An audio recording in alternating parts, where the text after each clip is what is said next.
10 minutes until the big event. This is your second year doing this, a whole year of planning basically. Tell me what's your biggest memory from planning this year's event? I would say, you know, everyone coming together this year. This year's been awesome. So many people have come out of the woodwork to volunteer. The teams have been awesome. So I would say, you know, the feel of a community. Absolutely. It's really been awesome. So lots more teams this year, and Yes. you've done a lot different than last year. So for example, Allen Marine, big shout out to them. Yes. All the survivors after their lap are going to go on this great dinner cruise. Right.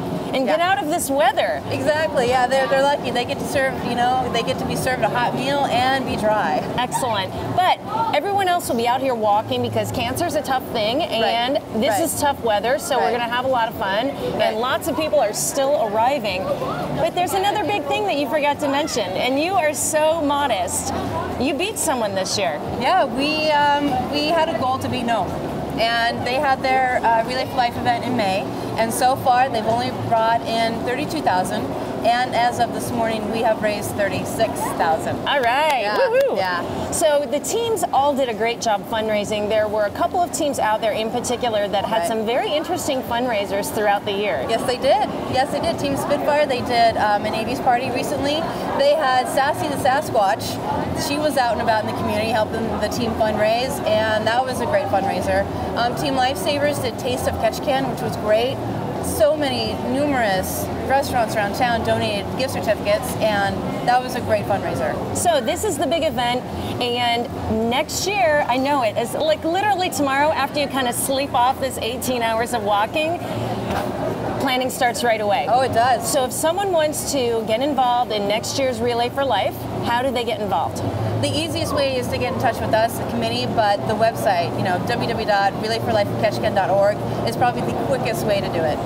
One person or a whole team, everyone's invited, right? Oh yeah, definitely. Okay, so now it's like 7 minutes till the start, and you're ready to rock and roll, so I'll let you go. Thank you so much. Thank you. We'll have everyone gather around, and we're going to start the national anthem.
Okay, hello everybody. How are you? Cold. It's Ketchikan. Hi, my name is Carolina. I'd like to welcome all of you to the American Cancer Society's second annual Relay for Life of Ketchikan. Thank you all so much for coming on this rainy, cold, rainy day. But this is what we do, rain, shine, or rain. We're here to celebrate, remember, and fight back against cancer. Yeah. Woo!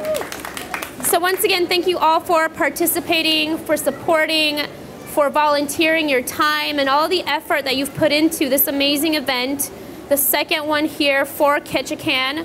We're so excited to have all of you here. I'm Carolina, the committee staff lead for this event. I'm here from Anchorage, and I was so excited to come here for the event for the first time.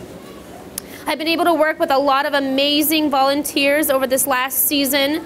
If you don't know some of them, can I just have some of the committee or everybody just raise your hand who worked on this event and just give them a grand applause. for everything that they have done, because this could not have happened without them at all. So far, this committee, the volunteers and participants have fundraised over $36,000 in the fight against cancer. It's an amazing effort. It's an amazing job for what they have done. And doing what they do, and everyone who's participated has helped to fundraise that money to work for advocacy, the education, the programs and services, and the research that are so valuable and so needed to help us eradicate cancer. That is what we're trying to do, to eradicate cancer. We're here to celebrate for the survivors that we have with us. Those are the individuals here wearing the purple t-shirts. We're here to celebrate and remember those who have passed away from the disease and fight back so that one day we can find a cure, and that's what we're here to do. The Relay for Life started in 1985 by a colorectal doctor named Gordy Klatt in Washington. And he started off just wanting to walk for 24 hours. And he raised $25,000 in one evening doing that. And it was an overnight event, and that's the tradition that we have taken on, because cancer doesn't sleep and neither do we. Cancer doesn't discriminate and neither do we in our fight to battle all types of cancers. Over 2,800 Alaskans this year will have been diagnosed with cancer, and that is too many Alaskans that we all know. I don't think any of us here have not been touched by the disease. With our research and fundraising efforts, we help to fund $130 million each year towards research. That's over $2.5 billion since 1946 that has helped to fund such things as Gleevec, Tamoxifen, Triceptin for breast cancer research to fight against breast cancer, Gleevec to help cure childhood leukemia, help to put together guidelines and screenings that are on a national basis for prostate cancer, colon cancer, breast cancer, and lung cancer. We're working hard towards all this, and we're making great strides against against cancer. We haven't found a cure yet, but that's what we're working for. That's what we're here to do. We've worked on many different things, especially since the 1970s, to work towards those screenings, those guidelines and research, so that we can have our numbers of cancer patients erratically drop. Over 49%, since 1975, the leukemia, I'm losing my train of thought right now. The number of childhood leukemia patients has dropped 49%. Yeah, that's amazing. In 2000, we had 9.6 million survivors. We are more than 12 million cancer survivors right now in 2011, and that number continues to keep on growing. So thank you for all that you have done, for all that you continue to do to help us fight against this disease, and all that we will continue to do. And I would like to introduce someone right now who's a survivor herself, an amazing lady right here, I've heard. Julie Sandy, would you like to come up and speak?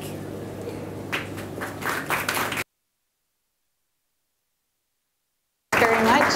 You know what I love about Ketchikan is the fact that we're all here and the weather is rotten. So I think that it's one of my favorite things about Ketchikan. I think it says a lot about who you are, who we are as a community, that we'd come out in terrible weather and do this. So thank you all for being here. I wish I was smart and wore my extra tufts, but I was 32 when I was diagnosed with breast cancer, and I had no reason to even look for it. I was somebody who they considered to have no risk factors other than I'm a woman. So I didn't have a family history of it. I didn't smoke. I ate pretty good, and I was active. And so when I found the lump, I was very, very surprised. And I'm told by my oncologist in Swedish now that I'm also very lucky. And the reason is that my practitioners in Ketchikan took it very seriously. And instead of saying you shouldn't have it, you don't have any risk factors, and sending me away, they took it seriously and they tested me, and I'm grateful for that. in part because my cancer is a triple negative breast cancer. So in the world of breast cancer, it's the short straw in that my disease is aggressive and difficult to treat. So the fact that they found it early was huge for me, and I'm grateful for that. And I'm also, in part, I'm here to say how important early detection is, because I had no reason to even think that I would ever have breast cancer. And I did, and I've survived, but only because of early detection. So I'm very grateful for that, and I just want to say how important early detection is. The other thing is that, you know, I had a bilateral mastectomy, and I had 6 months of chemotherapy, and I don't know how many surgeries I've had. More than 5 for sure. It's interesting, it only took them 4 hours on an operating table to deconstruct something, and it's taken many, many surgeries and years to try to reconstruct them. But overall, I was very thankful I could do much of my treatment here. My fabulous chemo nurse is here. I'm awfully happy to see her smiling face. So I'm thankful for that. And I'm just told that I'm lucky, and I feel lucky. I am asked occasionally about my disease, and what I would say is, as controversial as this may sound for all of you, that I would never take it away. As hard as it was, as difficult as it is sometimes to even talk about, it changed me, and I'm grateful for it. It made me much more humble, and I think that's probably a place I couldn't have gotten without the disease. I remember the first night after I started chemotherapy, I remembered something I hadn't remembered in years, and that was when I was out in the logging camps, my older cousins used to put me in the middle of the merry-go-round and spin me until I turned green. And I hadn't thought about that until that first day of chemotherapy, and I remembered that feeling, and I wanted off the merry-go-round, and I wanted off right now. So the thought of doing 25 more weeks of that was daunting, and I didn't think I could do it. So I think it's a humbling place to be, to A, think that maybe you can't do it, and B, think that you wonder if the people around you will still love you if you're not who you used to be or who you once were. And of course, I was very lucky in that I'm surrounded by a great support system and a great community. Everybody was so supportive. So I was lucky, and it changed me, and I'm grateful for it. I also just want to say that it's interesting that we sort of get all the credit for being the survivors, because as I watched the people who sat next to me, my best friend, 26 weeks of chemotherapy is no joke, and she sat with me through all of it. My husband carried me up the stairs at night, and I think it's probably a lot harder sometimes for people to watch their loved ones go through it. So as far as I'm concerned, if you know somebody, if you loved somebody, if you've lost somebody to cancer, then we're all survivors. So thank you all very much for coming. This is a great event, and I'm just excited to be a part of it. Thanks so much.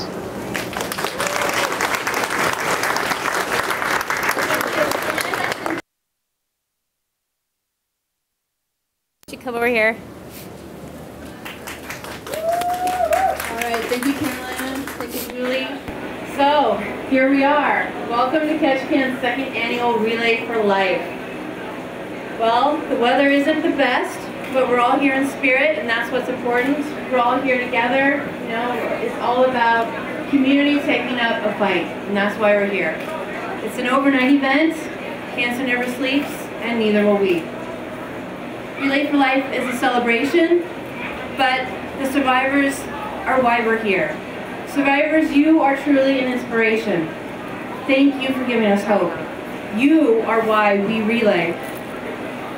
We at Relay for Life are determined that those who are facing cancer will be supported, that those who have lost their fight to disease will not be forgotten, and that we will continue to fight back so that no one in our hometown will ever have to hear those words again. You have cancer. At Relay, you can find healing, comfort, and support from others who've gone through the disease and who have lost someone to the disease. You have a chance to meet people in our community who are as dedicated as you are, and as equally as passionate about finding a cure. But no matter why you take part in relay, one thing is clear. With every step you take tonight, you are helping the American Cancer Society save lives from cancer.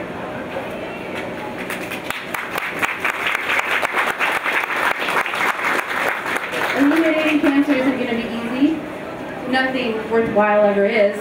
It's going to take time, money, courage, and support, just like it does to survive.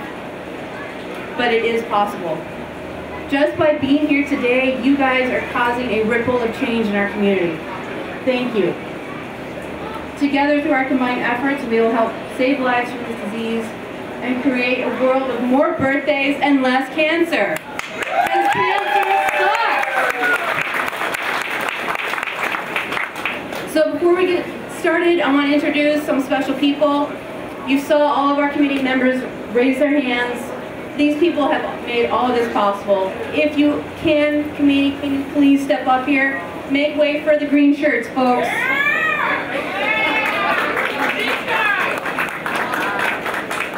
Without their hard work and dedication, this relay probably would not be as successful as it is. So right here next to me, we have Larissa. She is our team development. We have Amy. She's been our online. Stephanie, she's our registration. We have Miss B, Barbara, she's our survivor chair. And Julie is our sponsor chair. Mr. Matt, who's hiding way in the back, he is Luminaria. We've had numerous volunteers this year. We thank everyone. And at any time in the evening you see one of these green shirts walking around and you need any help and assistance, these are the people that you seek out. I would also like to thank the teams and the team captains. These folks have been working hard as well, and they've been getting the word out about Relay for Life in our community. They have been fighting back through fundraising, and they have done a phenomenal job. As of this moment, like Carolina said, Ketchikan has raised $36,000.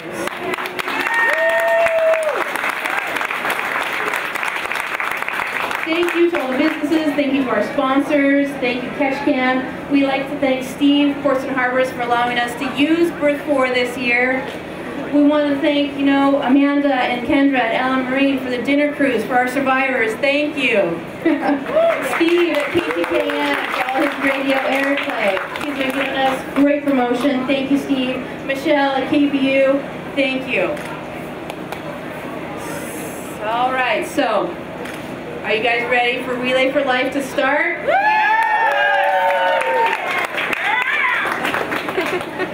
So what we're going to do is all the survivors, all you purple shirts, let's gather out here so people make way for the survivors. Okay.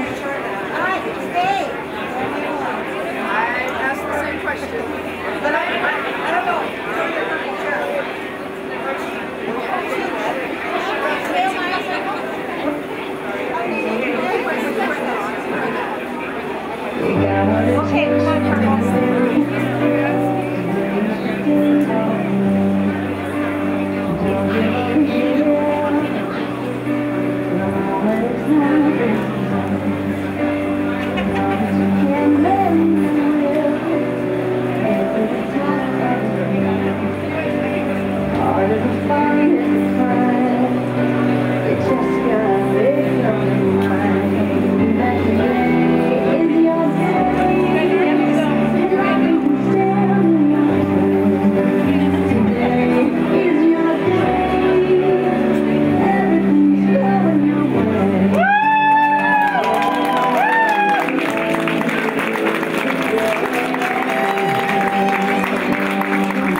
Come in.